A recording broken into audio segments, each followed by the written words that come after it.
I spent 30 years teaching kids about right and wrong. Turns out, I never learned the difference between helping someone and being played by a professional. You think you're rescuing someone drowning, but they're the one holding your head underwater. Some lessons come too late in life to matter. But maybe my mistake can save someone else from making the same one. If our stories resonate with you, don't forget to like, comment, and tell us where you're watching from. This story was shared with us by one of our long-time viewers from England. And he wanted other expats to hear what happened. I was sitting in that little coffee shop on Nimon Road, the one with the terrible Wi-Fi and overpriced lattes, when I first saw Kultida crying. Real tears, not the fake kind I'd learned to spot after 3 decades of teaching teenagers. She had legal documents spread across her table, official-looking papers with red stamps and Thai script that might as well have been hieroglyphics to me. Her English was perfect, better than most of my former students back in Manchester. "I'm sorry," she said when she noticed me staring. "I didn't mean to disturb anyone." I should have walked away right then. Should have minded my own business like every other expat nursing their Chang beer and pretending not to notice the world falling apart around them. Instead, I did what teachers do. I tried to help. "What's wrong?" I asked, pulling out the chair, across from her. She looked up with these dark eyes that seemed to hold every heartbreak in the world. "My ex-boyfriend," she whispered. "He left me with so many debts. The lawyers say I might go to prison if I can't pay." The documents looked legitimate to my untrained eye.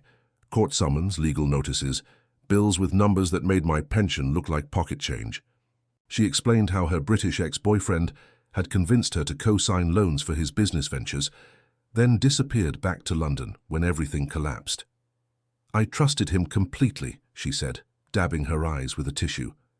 "Now his debts are my debts." I felt that familiar stirring, the same protective instinct that made me become a teacher in the first place. Here was someone who needed help, someone the system had failed. "How much do you owe?" I asked. The number she gave me was substantial but not impossible, not for someone with a decent pension and savings account. "I don't know what I'm going to do," she continued. "My family has no money. I work at a hotel, but they might fire me because of all these court appearances."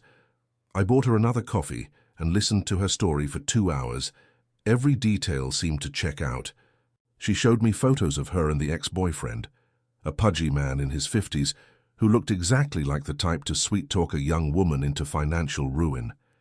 She had screenshots of their conversations where he promised to pay everything back, bank transfer receipts showing money flowing out of her accounts into his failed businesses. "I should have known better," she kept saying. "But love makes you stupid, doesn't it?" I wanted to tell her that love doesn't make you stupid, but greed and loneliness do. Instead, I found myself saying, maybe I can help. That's how it started. My retirement hobby of rescuing someone who didn't need rescuing. Kultida initially refused my offer of financial help. "I couldn't take money from a stranger," she insisted. "It wouldn't be right." But I pressed her, explained that I was comfortable, that helping people was what gave my life meaning, now that I wasn't teaching anymore. The more she refused, the more genuine she seemed. Scammers are pushy, right? They grab whatever you offer and ask for more. Kultida was different. She was proud, almost defensive about accepting charity. "If you're really serious about helping," she finally said, "maybe you could just loan me some money for the lawyer fees. I'll pay you back as soon as I sort this mess out." She showed me more documents, explanations of Thai legal procedure that sounded completely foreign, but somehow logical. Her ex-boyfriend hadn't just left her with debts. He'd apparently been involved in some kind of investment fraud that used her personal information. Now she was being investigated as a potential accomplice. "The lawyer says if I can't prove I was deceived, they might charge me as a co-conspirator," she explained. "Thai courts don't look kindly on foreigners who break financial laws, even if they're victims." The legal fees weren't unreasonable for what she described. Complex fraud cases, multiple court appearances, document translation costs. I'd spent more money on worse investments back in England. "I'll need to see some identification," I told her, trying to sound businesslike.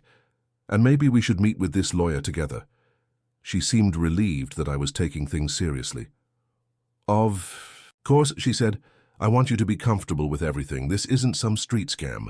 She showed me her Thai ID card, her work permit from the hotel, even her university diploma. Everything looked official, professional. We exchanged phone numbers and agreed to meet the next day. As I walked back to my rented house in the mountains, outside Chiang Mai, I felt useful for the first time in months. Retirement had been lonelier than I'd expected. Teaching gives you purpose, daily interaction with people who need something from you. Without that structure, I'd been drifting through my days like a ghost haunting someone else's life. Helping Kultida felt like finding my purpose again.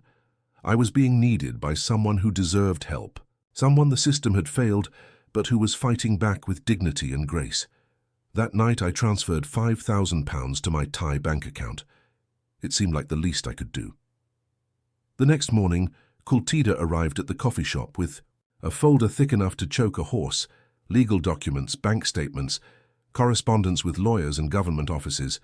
She'd organized everything chronologically, with English translations paper-clipped to the Thai originals. "I stayed up all night preparing this," she said. "I want you to understand exactly what happened." The story was more complex than she'd initially described. Her ex-boyfriend, a man named Charles Morrison from Birmingham, had been running what appeared to be a legitimate export business. He'd convinced Kultida to become a business partner, using her Thai citizenship to navigate local regulations and banking requirements. "Foreign men can't own certain types of businesses here," she explained. "They need Thai partners." Charles said it was just paperwork, that I wouldn't be responsible for anything. But Charles had been using the business to launder money from various European investors. When Thai authorities started investigating, he'd fled the country, leaving Kultida as the only remaining partner on record. "The police think I must have known what he was doing," she said. "How could I be so close to the business and not realize it was fraud?"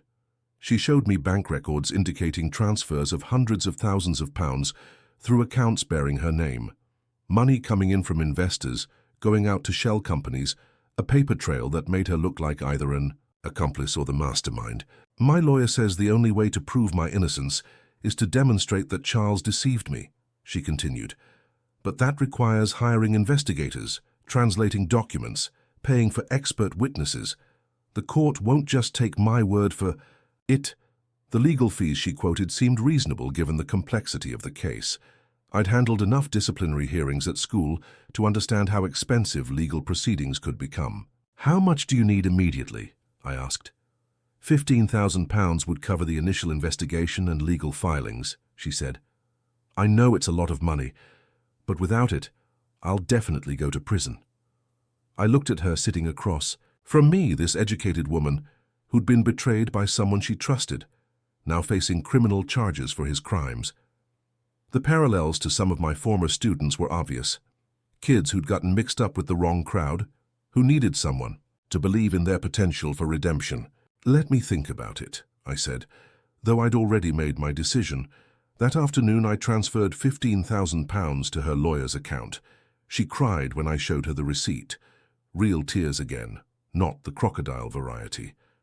"I don't know how to thank you," she whispered. "You're saving my life." For the first time since retiring, I felt like a teacher again. 2 weeks passed in a blur of daily coffee meetings and growing intimacy. Kultida would update me on her legal progress, show me new documents from her lawyer, share phone calls with investigators who were supposedly building her defense case. I found myself looking forward to our meetings with an intensity that surprised me. She was intelligent, funny when she wasn't stressed about her legal troubles, and surprisingly knowledgeable about English literature. We discovered a shared love of Graham Greene novels, which led to long conversations about the moral ambiguity of expatriate life. "Greene understood what it's like to be a foreigner in Southeast Asia," she said one afternoon. "The way you can lose yourself in someone else's culture and forget who you really are." I was forgetting who I really was, but not in the way she meant. I was becoming someone who mattered again, someone whose decisions could change another person's life. The isolation of retirement had been eating at me more than I'd realized. Most expats in Chiang Mai were either drunk retirees chasing women young enough to be their granddaughters, or digital nomads who treated Thailand like an exotic backdrop for their Instagram posts. Kultida was different. She was real, substantive, someone with actual problems that required actual solutions. When I suggested she move into my spare room to save money on rent, it felt like a natural progression. "I don't want to impose," she said, but I could see the relief in her eyes. "My landlord is pressuring me about late payments. Having a stable place to stay would help me focus on the legal case." She arrived the next day with 2 suitcases and 3 boxes of legal documents. I helped her set up a makeshift office in the spare bedroom, watching as she organized her papers with the precision of someone who'd spent months learning to navigate a foreign legal system. She made phone calls in rapid Thai to lawyers and investigators, her voice rising and falling, with the emotional rhythm of someone fighting for her freedom. In the evenings, we cooked together and watched Netflix shows on my laptop. She introduced me to Thai dishes I'd never tried, while I taught her to make proper English breakfast. "You're like the father I never had," she said one night as we were cleaning dishes. "Someone who actually cares what happens to me." I should have been flattered, but something about the comment made me uncomfortable. Fathers don't feel the way I was starting to feel about Kultida. There was nothing inappropriate about our relationship, but my protective instincts were evolving into something more complex. She was beautiful, intelligent and grateful for my help in a way that made me feel 10 years younger. When she touched my arm while thanking me for something, I felt electricity I hadn't experienced since my wife died. "We're going to get through this," I told her that night. "I won't let anything happen to you." Looking back, that was probably the moment I stopped being her benefactor and became her mark. 3 weeks into our domestic arrangement, I accidentally discovered something that should have ended everything immediately. Kultida had gone to meet with her lawyer in the city, leaving me alone with her boxes of legal documents. I was moving one of the boxes to vacuum the spare room when the bottom gave way, spilling papers across the floor. As I gathered them up, trying to maintain her careful organization system, I noticed something odd. Multiple sets of nearly identical legal forms, each bearing a different foreign man's name. American names, British names, Australian names, even a few German ones. All the documents looked official, complete with stamps and signatures, but the cases were eerily similar. Breach of trust, financial fraud, abandoned business partnerships, foreign men who'd fled Thailand, leaving Thai women holding the legal responsibility for their crimes. I sat on the floor surrounded by papers, my teacher brain trying to process what I was seeing. There had to be a logical explanation. When Kultida returned that evening, I asked her about the documents as casually as I could manage. "Oh, those," she said without missing a beat. "I work part-time helping other foreign women who've been cheated by their boyfriends. The lawyer I use has become something of a specialist in these cases." It made perfect sense. A woman who'd been through this legal nightmare would naturally want to help others in similar situations. Her expertise would be valuable to other victims. "There are so many women like me," she continued. "Foreign men come to Thailand, sweet-talk local women into business partnerships, then disappear when things go wrong. The women are left holding all the legal responsibility." She showed me testimonials from women she'd helped, photos of grateful clients, even a newspaper article about the growing problem of foreign investment fraud targeting Thai women. "I don't make much money from it," she said. "Just enough to cover my expenses while fighting my own case, but it feels good to help people who've been through what I'm going through." The explanation satisfied my logical mind, but something deeper was still bothering me. The documents were too similar, too professionally prepared. The stamps and signatures had a uniformity that seemed unlikely across multiple different legal cases. But I pushed those concerns aside. Teachers learn to trust their students until given concrete reasons not to. Kultida hadn't given me any concrete reasons to doubt her story. If anything, her willingness to help other victims made her seem more noble, more deserving of my support. "You're doing important work," I told her that night. "These women are lucky to have someone who understands what they're going through." She smiled and kissed my cheek, a gesture that sent warmth through my entire body. "Thank you for believing in me," she whispered. "Most people would have gotten suspicious about all those documents." The fact that she acknowledged how suspicious it looked somehow made it seem less suspicious. A real scammer would have hidden those documents better, wouldn't have been so open about her other cases. I convinced myself that her transparency was proof of her honesty. Looking back, I realize it was proof of her skill. The trip to Bangkok changed everything, though I didn't recognize it at the time. Kultida had been summoned for a crucial meeting with her lawyer, and she asked me to accompany her for moral support. "I'm nervous about going alone," she said. "Sometimes these lawyers try to pressure clients into accepting plea bargains that aren't in their best interest." We took the overnight bus to Bangkok, sharing a cramped sleeper compartment that forced an intimacy I wasn't prepared for. She curled up against my shoulder as the bus wound through the mountains, her hair smelling of jasmine shampoo and something else I couldn't identify. "I feel safe with you," she murmured in the darkness. "For the first time in months, I feel like someone is really protecting me." The lawyer's office was in a gleaming tower near Salem Road, all marble floors and expensive furniture that suggested serious legal work. The lawyer himself, a middle-aged Thai man in an expensive suit, greeted Kultida like an old friend. Too much like an old friend for someone who was supposedly just handling her case. They spoke in rapid Thai for most of the meeting, with Kultida providing periodic translations that seemed shorter than the conversations they were summarizing. "He's explaining the new evidence we've gathered about Charles," she told me. "The investigators have found proof that he was using false identities to set up bank accounts." But when the lawyer turned to me and began speaking in English, his message was different. "Mr. Nigel," he said, "I understand you are helping Kultida with her legal expenses. This is very generous, but I must warn you that your association with her case could put you at risk." He explained that Charles Morrison had been connected to a wider criminal network that was still active in Thailand. By helping Kultida, I might have attracted their attention. "These are dangerous people," he continued. "They have connections in government, in police. If they see you as a threat to their operations, they might try to eliminate that threat." Kultida translated additional warnings from their Thai conversation. The criminal network had apparently been monitoring her activities, following her movements, possibly even bugging her phone. "The lawyer thinks you should hire him for your own protection," she said, "just in case they try to frame you for something." The legal fees for my own protection were substantial, but not unreasonable given the supposed risks.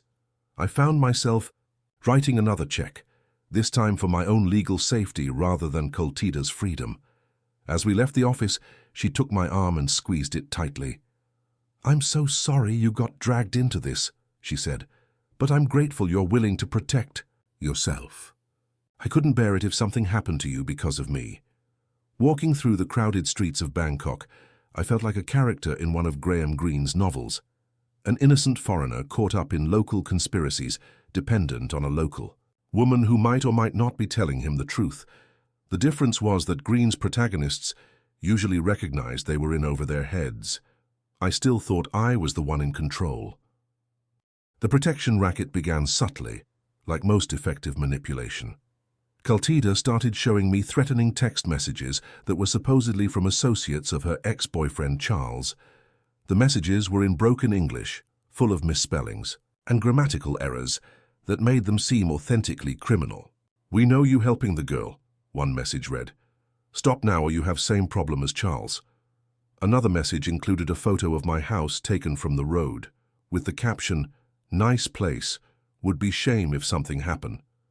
Kultida was genuinely frightened by these messages, or at least appeared to be. She started checking the locks on all the windows before bed, jumping at unexpected sounds, insisting we keep the curtains drawn during the day. "They're escalating," she said, showing me a new message that included details about my daily routine. "They know when you go to the market, which coffee shop you visit, even what time you usually go to bed." The lawyer in Bangkok confirmed that the threats were serious. During our weekly phone calls, he would update us on the investigation's progress while warning about new intelligence regarding the criminal network's activities. "They are becoming more aggressive," he told me during one particularly unsettling conversation. "I have sources in the police who tell me they are planning something significant. You and Kultida may need to relocate temporarily." Kultida began, insisting that I limit my contact with other expats in Chiang Mai. "We don't know who might be feeding information to them," she said when I mentioned plans to meet my friend Gerald at our usual pub quiz. "It's safer if we keep to ourselves until this is over." Gradually, I found myself isolated from the small community of British retirees I'd been getting to know.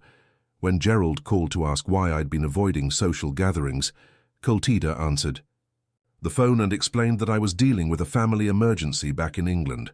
"It's better if people think you've gone home," she said after hanging up. "If the criminals think you've left Thailand, they might stop monitoring us."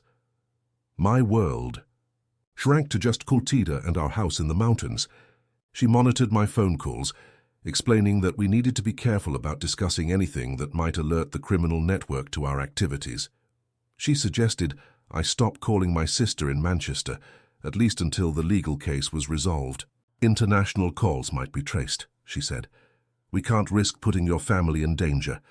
The isolation should have felt oppressive, but somehow it felt romantic. It was us against the world, two people protecting each other from external threats. Kultida seemed to depend on me completely for her safety and emotional stability, while I depended on her for information about the outside world. She became my filter for reality, interpreting every news story and local development through the lens of our shared persecution. "The lawyer says we're making progress," she would tell me after her weekly trips to Bangkok. "But we need to be more careful than ever. They're getting desperate." I sent another £15,000 to cover additional legal fees and security measures. Money seemed like such a small price to pay for our safety. Everything started to unravel on a Tuesday morning in the Chiang Mai market. Kultida had stayed home with a headache, so I made my first solo trip to town in weeks. I was buying vegetables at my usual stall when I overheard two British men talking at the next stall over. "It's the same bloody scam every time," one of them was saying. "Pretty Thai girl, legal troubles with an ex-boyfriend, needs money for lawyer fees. How do these idiots keep falling for it?" My blood went cold, but I tried to appear casual as I moved closer to eavesdrop. "The one who got me was called Plai," the other man said. "Had all the paperwork, stamps, official documents, even took me to meet with a lawyer in Bangkok. Cost me 20,000 quid before I figured out it was all fake." They described a woman who sounded exactly like Kultida. Same age, same education level, same heartbreaking story about being abandoned by a foreign boyfriend. Even the same lawyer in Bangkok, the same criminal network supposedly threatening anyone who helped. "The really clever bit is how they make you feel like you're in danger too," the first man continued. "Gets you so paranoid you stop talking to other expats, stop checking up on their stories. By the time you realize what's happening, you're completely isolated." I bought my vegetables with shaking hands and walked to the nearest internet cafe. For the next 2 hours, I searched online forums for information about romance scams in Thailand. What I found made me physically sick. Multiple testimonies from foreign men describing identical experiences with Thai women who fit Kultida's description. The same legal troubles, the same lawyer, the same threats from criminal networks. Some of the forum posts included photos that might have been Kultida, though it was hard to be certain. She looked slightly different in each picture, different hairstyle, sometimes wearing glasses, but the facial structure seemed similar. One post from an Australian man included details that were frighteningly familiar. "She had boxes of legal documents from other cases," he wrote. "When I asked about them, she said she was helping other foreign women who'd been scammed. Made perfect sense at the time. Looking back, I realized they were probably documents from her other victims." I printed out several of the forum posts and drove home in a daze. My hands were shaking so badly I could barely hold the steering wheel. Everything I thought I knew about Kultida, about our relationship, about the threats we were facing, might be completely fabricated. But even as the evidence mounted, part of me wanted to believe there was another explanation. The posts could be about different women. Thai names were common, and stories of foreign exploitation were unfortunately frequent.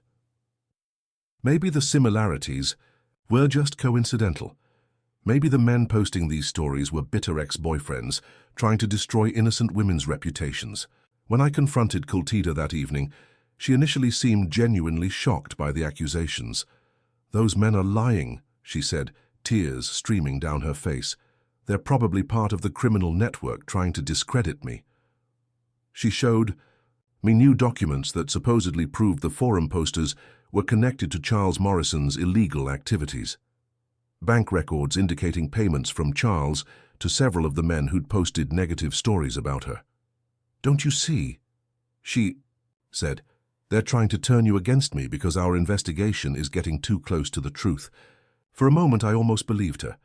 The documents looked authentic and her emotional reaction seemed genuine. But my teacher instincts were finally overriding my emotional attachment. I'd spent 30 years learning to recognize when students were lying, and something in Cultida's demeanor had shifted. The tears seemed practiced, the documents too conveniently prepared. "I need some time to think," I told her. "This is all very confusing." That night, she slept in the spare room for the first time since moving in. I lay awake, staring at the ceiling, trying to reconcile the woman I thought I loved with the possibility that she was a professional predator. I spent the next 3 days secretly investigating Cultida's story, using internet cafes around Chiang Mai. Each search revealed more damning evidence, more testimonies from foreign men describing identical experiences. The pattern was always the same. Attractive, educated Thai woman with legal troubles, foreign ex-boyfriend who'd fled the country, need for immediate financial help, gradual isolation of the victim, and ultimately threats that kept the men from seeking help or exposing the scam. One forum post included a detailed breakdown of how the scam worked. "They target older foreign men who are recently divorced or widowed," the post explained. "Men who are lonely, have substantial savings and want to feel needed. The women are professionals, trained to identify psychological vulnerabilities and exploit them systematically." The post described how the scammers used authentic-looking legal documents, paid actors to play lawyers and investigators, and even staged threatening phone calls to maintain the illusion of danger. "The brilliance of the scam is that it makes the victim feel like a hero rather than a mark," the post continued. "You're not just giving money, you're saving someone. And once you're emotionally invested in being the rescuer, it becomes psychologically difficult to admit you've been fooled." I found photographs that were definitely Cultida, posted by 3 different men from Australia, England, and Canada. In each photo, she was with a different foreign man, always looking vulnerable and grateful. The men all had the same expression I'd probably worn in our photos together: protective, paternal, completely convinced they were helping someone who genuinely needed them. One of the posts included contact information for other victims. I spent an afternoon in an internet cafe reading private messages from men who'd lost everything to women, matching Cultida's description. The financial losses ranged from £10,000 to over £100,000. But the emotional damage seemed even worse. "I haven't been able to trust anyone since," wrote a man from Perth who'd lost his entire pension to a woman called Niran. "She made me feel like I was important, like I was saving her life. When I found out it was all fake, it broke something inside me that I don't think will ever heal." Another message came from a Canadian man who'd actually been arrested on charges of financial fraud after his Thai girlfriend had filed a police report, claiming he'd coerced her into illegal activities. "She had recordings of our conversations, edited to make it sound like I was threatening her," he wrote. "Photographs staged to look compromising. By the time I figured out what was happening, she'd already built a legal case against me that nearly put me in prison." I drove home from the internet cafe with printed copies of everything I'd found. The evidence was overwhelming, undeniable. Cultida wasn't a victim of crime. She was a professional criminal who specialized in targeting men exactly like me, men who were lonely, financially comfortable, and psychologically predisposed to rescue women in distress. That evening, I spread the printed forum posts across the kitchen table and waited for her to return from another supposed meeting with her lawyer in Bangkok. When she walked through the door, I was sitting at the table with all the evidence arranged in front of me.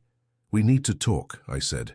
Cultida looked at the printed forum posts for a long moment, her face completely expressionless. Then she sat down across from me with the calm demeanor of someone who'd been through this confrontation before. "So you found the websites," she said matter-of-factly.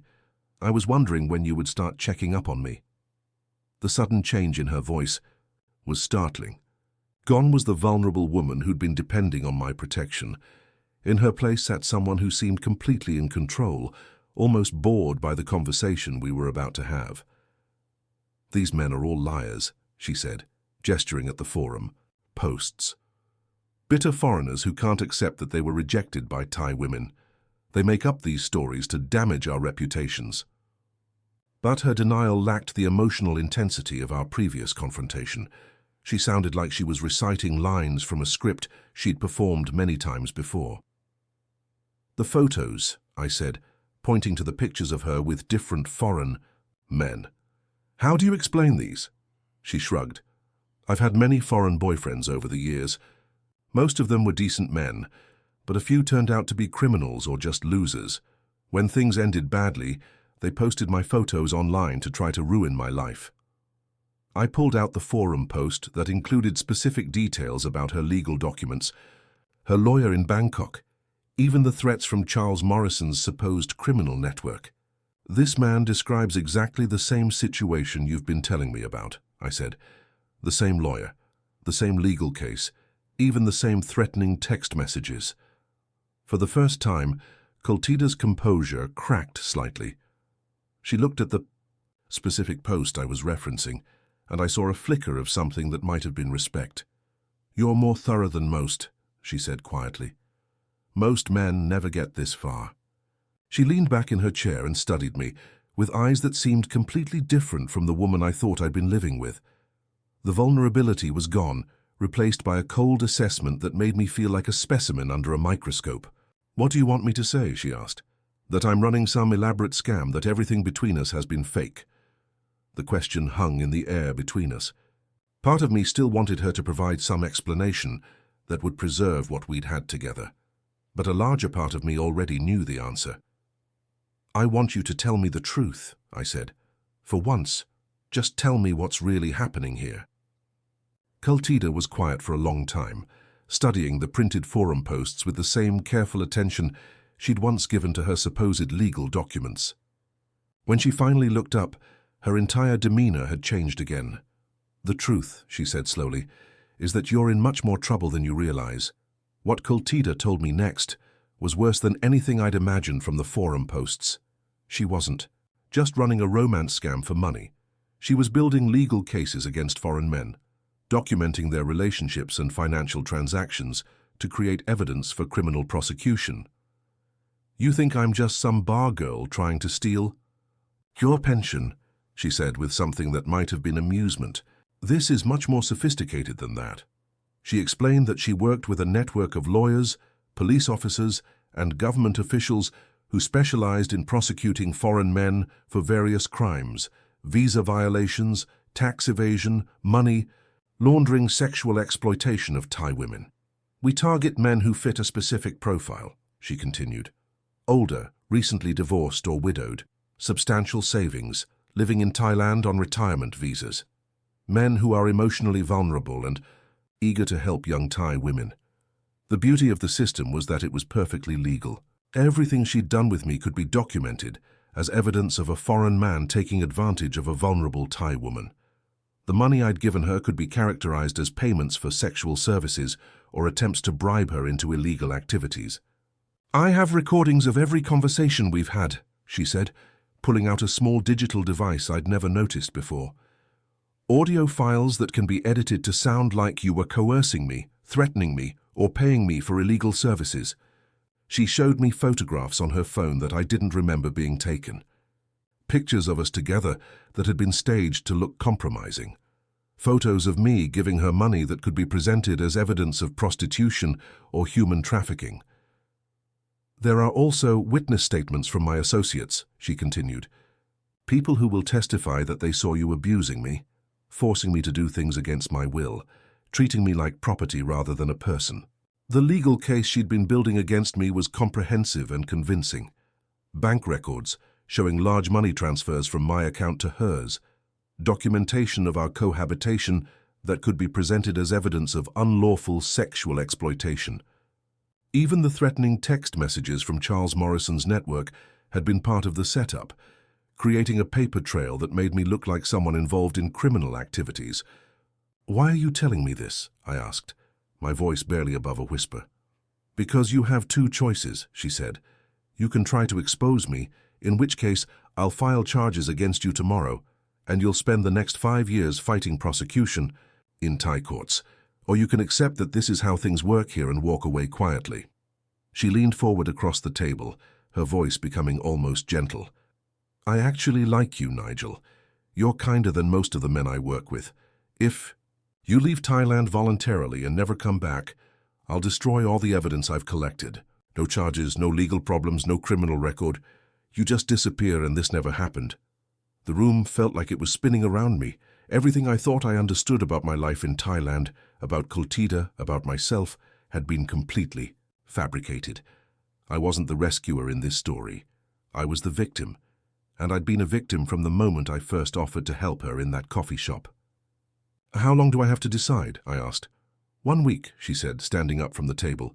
"After that, I file the charges regardless of what you choose." She walked toward the spare room, then turned back to face me. "For what it's worth," she said, "the feelings weren't completely fake. You're a good man who deserves better than this. But this is my job, and I'm very good at it." I spent that week in a state of controlled panic, going through the motions of normal life while secretly planning my escape from Thailand. Kultida behaved as if nothing had changed between us, cooking meals and making casual conversation, while I fought to maintain the appearance of calm. She never mentioned our confrontation or the ultimatum she'd given me, but I could feel her watching me constantly, evaluating whether I was likely to try exposing her operation. I withdrew my remaining savings gradually, transferring money to my UK account in amounts small enough to avoid triggering banking alerts. I researched flights to Manchester, but didn't book anything yet in case she was monitoring my online activity. Most importantly, I forced myself to act normal around her, even though every interaction felt like a performance. "The lawyer called today," she mentioned over dinner on Wednesday, as if we were still playing out our original charade. "He thinks we're making good progress on the case." I nodded and asked appropriate follow-up questions, all while knowing that there was no case, no lawyer working on my behalf, no progress toward any kind of justice. The whole conversation was probably being recorded for potential use against me later. "I'm grateful for everything you've done," she continued. "I know this has been stressful for you too, but we're going to get through it together." The casualness with which she maintained the deception was almost more disturbing than the original revelation. She could lie with perfect sincerity, even when we both knew I was aware of the truth. It made me wonder how many other conversations throughout our relationship had been equally false. On Friday morning, while Kultida was supposedly visiting her lawyer in Bangkok, I booked a flight to Manchester for the following Tuesday. I told her I needed to make a quick trip to England to handle some banking issues. Nothing serious, just bureaucratic complications that required my physical presence. "How long will you be gone?" she asked with what seemed like genuine concern. "A week, maybe 2, I said. "Just long enough to sort everything out." She helped me pack, even suggesting items I might need for the English weather. As I closed my suitcase, she kissed my cheek and whispered, "I'll miss you." I almost believed she meant it. On Tuesday morning, I left for the airport while she was still sleeping. I'd written a note explaining that the banking issues were more complicated than expected, and I might be gone longer than planned. I promised to call her once I'd sorted everything out. The lie felt pathetic, but it was the best I could manage.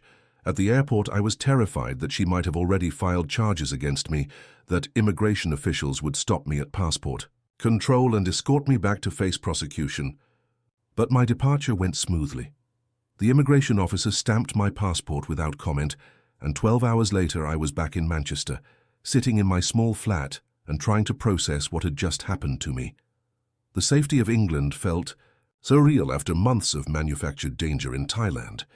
No threatening text messages, no criminal networks monitoring my movements, no legal cases hanging over my head. Just the quiet emptiness of a retirement I'd tried to escape by moving to Southeast Asia in the first place. I spent the first week researching Kultida's operation from the safety of my own computer. What I discovered was a sophisticated criminal enterprise that had been operating for at least 5 years. Court records showed she'd successfully prosecuted 7 foreign men for various charges, always presenting herself as the victim of their exploitation. Some had received prison sentences, others had fled the country like me, but all had lost substantial amounts of money and been permanently banned from returning to Thailand. The system was brilliant in its simplicity. Thai courts were predisposed to believe local women over foreign men, especially in cases involving financial or sexual exploitation. Kultida and her associates had perfected the art of creating evidence that looked convincing to judges who wanted to protect Thai citizens from foreign predators. "She's untouchable," wrote one forum poster who'd attempted to expose her operation to Thai authorities. The police, the lawyers, the judges, they're all part of the same system that enables these scams. Reporting her is like asking the mafia to investigate itself. I found contact information for some of her other victims and reached out through encrypted messaging apps. The stories were heartbreakingly similar to my own. Educated, financially secure men who'd been targeted specifically because of their vulnerability and resources. "The worst part isn't losing the money," wrote James, a retired engineer from Sydney, who'd lost £60,000 to a woman matching Kultida's description. "It's realizing how completely she understood my psychology, how perfectly she played on my need to feel important to someone." Another victim, Thomas from Liverpool, had actually been arrested and spent 3 months in Thai prison before his family could raise enough money for bail and legal representation. "She had video evidence of me giving her money," he wrote. "Audio recordings that made it sound like I was paying her for sex. Witness statements from people I'd never met, claiming they'd seen me abusing her. By the time I realized what was happening, the case against me was already complete." The psychological damage seemed to be as much a part of their business model as the financial theft. These weren't random crimes of opportunity. They were carefully planned psychological operations designed to destroy their victims' ability to trust anyone again. "I haven't had a relationship since Thailand," wrote David, a widower from Toronto who'd lost his entire pension to a woman called Cyrilak. "Every time I meet someone new, I wonder if they're running some kind of con. It's like she poisoned my ability to connect with people." Reading these testimonies, I realized how close I'd come to complete destruction.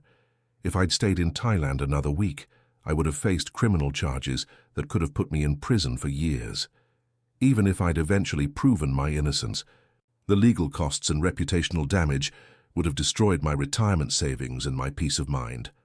Back in my Manchester flat, I struggled with a combination of relief and shame that left me emotionally paralyzed for months. I'd escaped Kultida's trap, but I couldn't escape the knowledge of how completely I'd been fooled.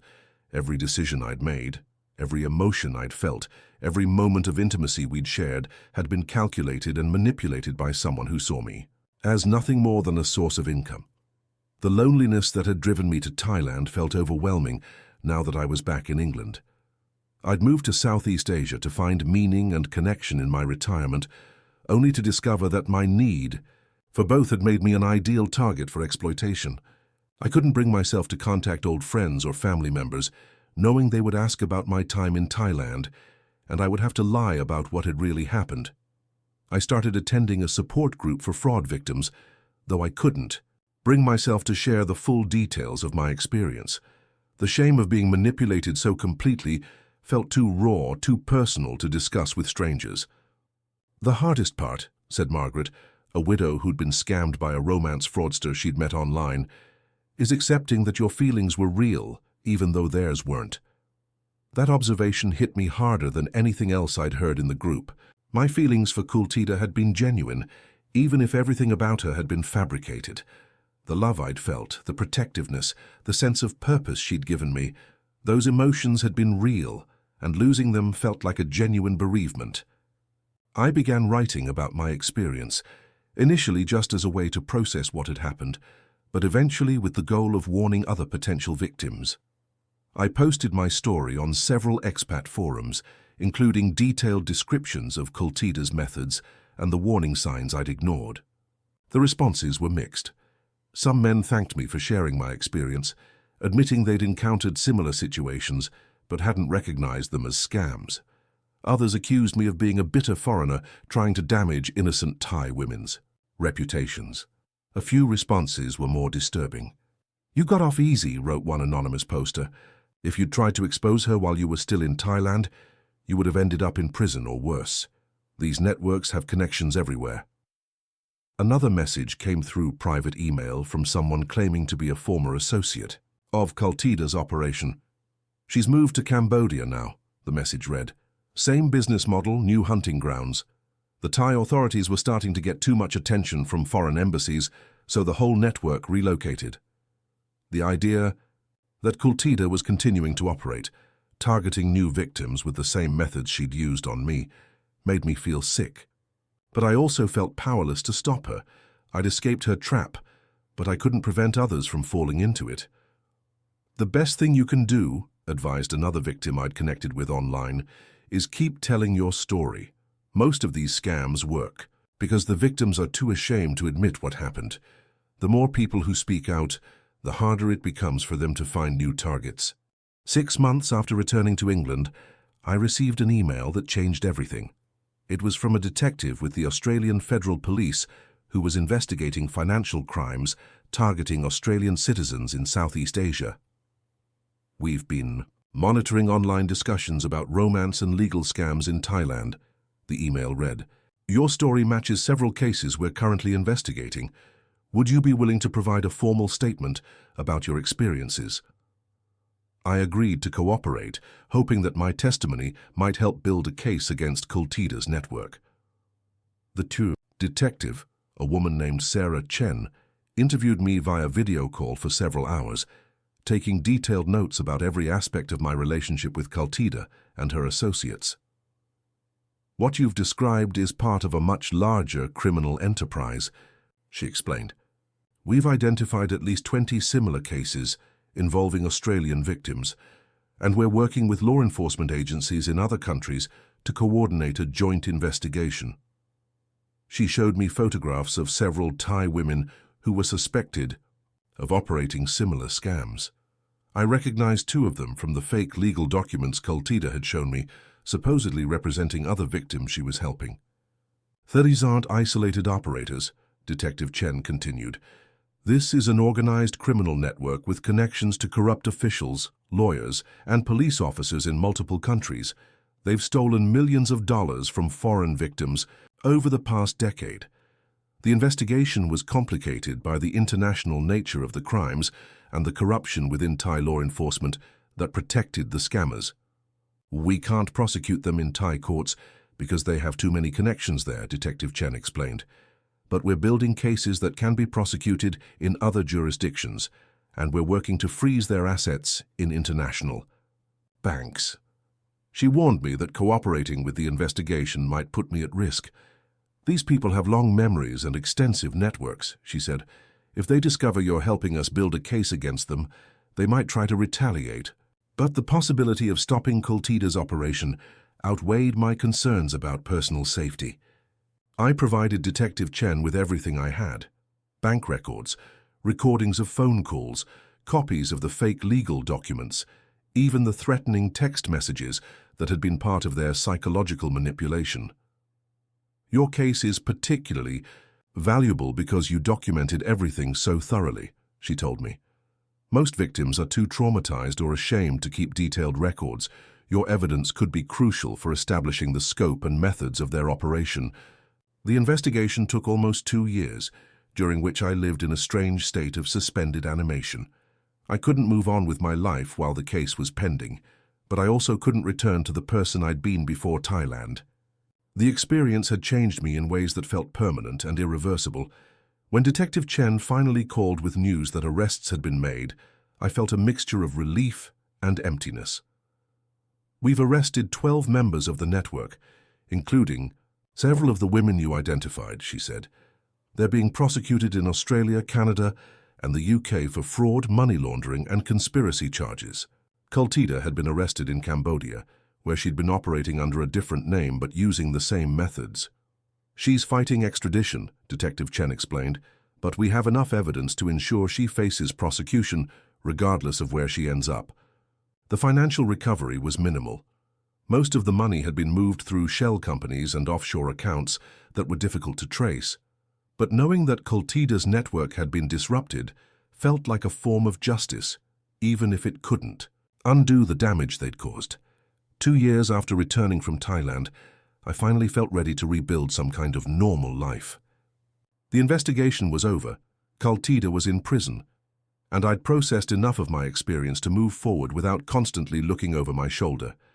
I started volunteering with a charity that helped elderly people avoid financial scams, using my experience to recognize the warning signs of elder abuse and romance fraud. The work felt like a way to transform my victimization into something useful, a way to prevent others from experiencing what I'd gone through. I also began dating again, though tentatively, and with a hyper-awareness of manipulation tactics that sometimes made normal relationships difficult. "You seem like you're always waiting for the other shoe to drop," said Patricia, a widow I'd met through the volunteer work, after I'd cancelled our third date because something about her story seemed inconsistent. She was right. I was constantly analyzing conversations for signs of deception, questioning people's motivations, looking for evidence that their interest in me was anything other than genuine. The paranoia was probably worse than the financial loss. Kultida had stolen my money, but she'd also stolen my ability to trust my own judgment about people. Every time I met someone new, I wondered if I was being targeted again, if my vulnerability was somehow obvious to predators looking for their next victim. "It gets easier," promised Robert, another man from the fraud support group who'd been scammed by a different network in the Philippines. "You learn to trust yourself again, just more carefully than before." He was partially right. I did learn to trust again, but it was a different kind of trust than I'd had before Thailand. More conditional, more evidence-based, less willing to accept people's stories at face value. Maybe that was a good thing. Maybe the naive trust that had made me such an easy target for Kultida had also made me vulnerable to other kinds of exploitation throughout my life. I started writing a book about my experience, partly as therapy and partly as a warning to other potential victims. The process of organizing my memories into a coherent narrative helped me understand how the scam had worked and why I'd been so susceptible to it. Romance fraud is particularly devastating because it attacks your emotions and your finances simultaneously, I wrote in one chapter. When someone steals your money, you can recover financially. When someone manipulates your emotions, the damage goes deeper than any bank account. The book also forced me to confront uncomfortable truths about my own motivations. I hadn't just been a victim of Kultida's manipulation. I'd been an active participant in creating the fantasy that made the scam possible. My need to feel important, to be needed by someone vulnerable, had made me ignore warning signs that should have been obvious to someone with my education and life experience. "We want to believe we're rescuing someone," I wrote, "because it makes us feel noble and necessary. But sometimes the person who appears to need rescuing is actually the one holding the rope."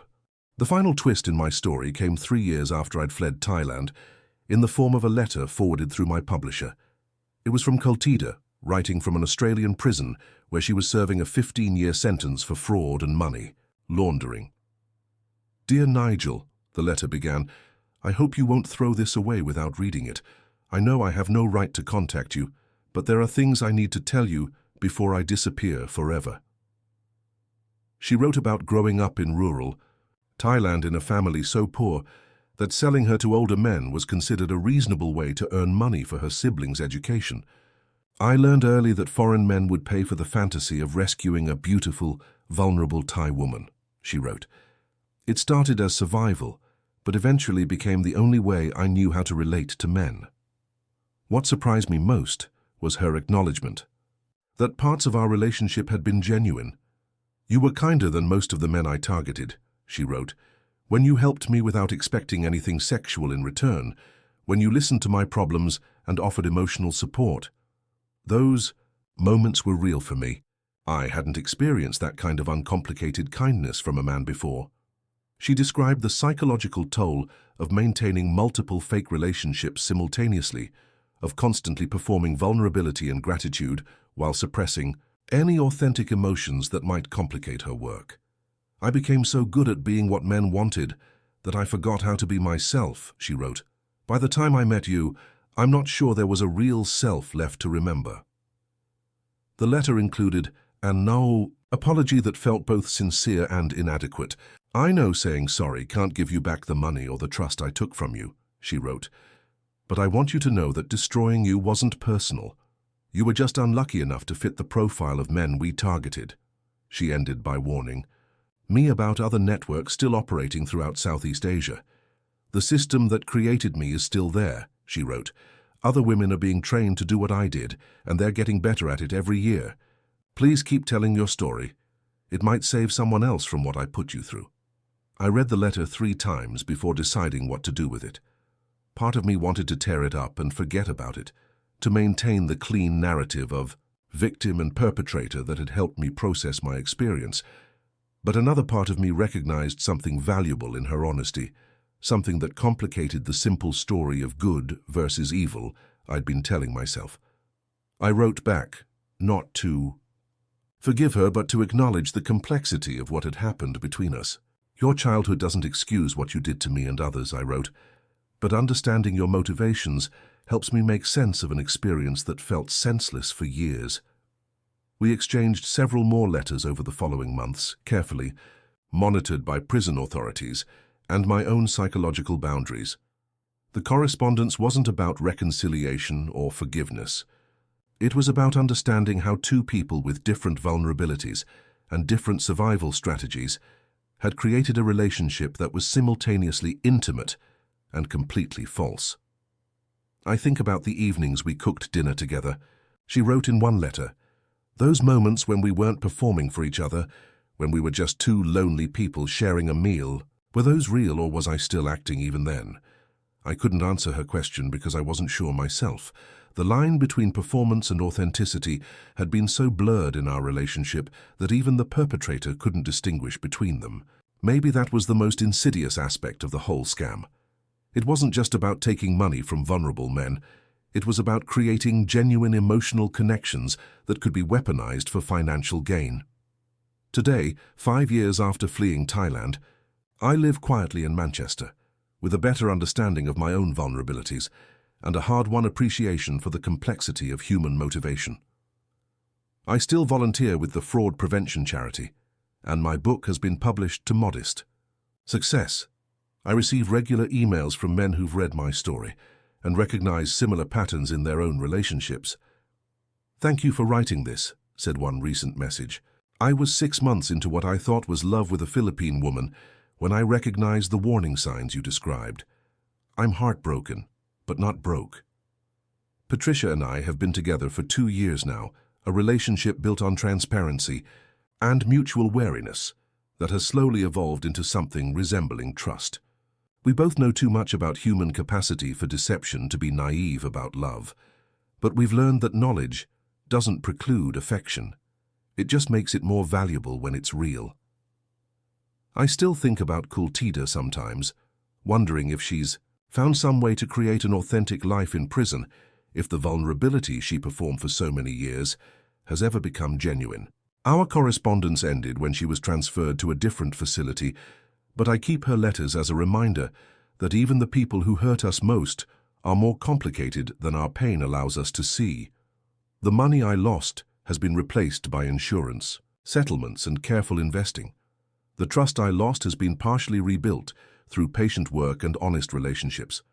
But the lesson I learned about my own capacity for self-deception remains the most valuable thing to come from my experience.